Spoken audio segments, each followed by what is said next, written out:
एक विधवा स्त्री की बुद्धिमत्ता और राजा की परीक्षा। प्राचीन समय की बात है।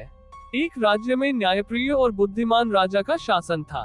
वह अक्सर वेश बदलकर अपनी प्रजा की स्थिति का जायजा लेने जाया करता था। एक दिन वह अपने मंत्री के साथ जंगल के रास्ते से गुजर रहा था।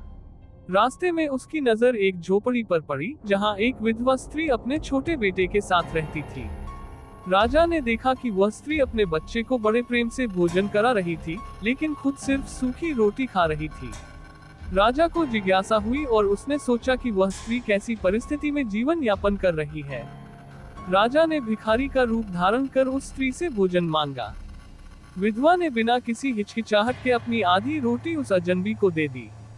राजा ने पूछा, माता, तुमने मुझे अपनी आधी रोटी दे दी, लेकिन तुम खुद ही बहुत कठिनाई में जीवन बिता रही हो।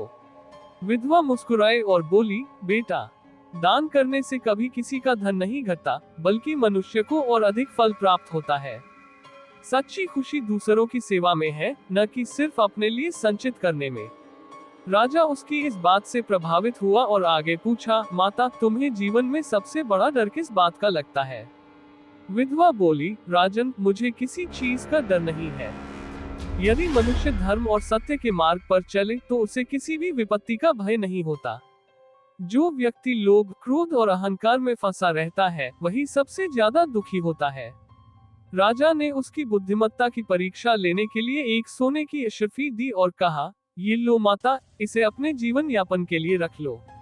विधवा ने अशर्फी वापस कर दी और बोली, राजन, मैं परिश्रम कर अपना जीवन चला सकती हूँ। बिना श्रम का धन कई बार बुरे मार्ग पर ले जाता है। मैं चाहूंगी कि यह धन किसी जरूरतमंद के काम आए। राजा अत्यधिक प्रभावित हुआ और अपने असली रूप में आकर बोला, माता, आपकी निष्ठा, बुद्धिमत्ता और सादगी से मैं बहुत प्रभावित हूँ। मैं चाहता हूँ कि आप महल में आकर राजमहल की महिलाओं को नीति और धर्म का ज्ञान दें। विधवा ने विनम्रता से उत्तर दिया, राजन, मेरा स्थान मेरी झोपड़ी ही है। यदि आप वास्तव में मेरी मदद करना चाहते हैं तो इस राज्य में न्याय और सत्य की स्थापना करें।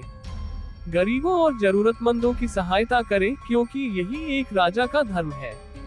राजा ने उस दिन से निश्चय किया कि वह राज्य में कभी अन्याय नहीं होने देगा और सच्चे धर्म का पालन करेगा। शिक्षा। सच्ची बुद्धिमत्ता लोभ और मोह से ऊपर होती है।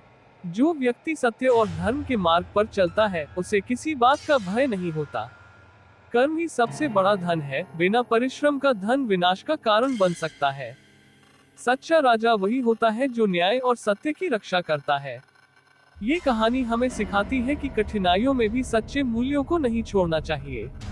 जब हम लोभ, क्रोध और अहंकार से मुक्त होकर जीवन जीते हैं, तभी हम सच्ची शांति और सफलता प्राप्त कर सकते हैं।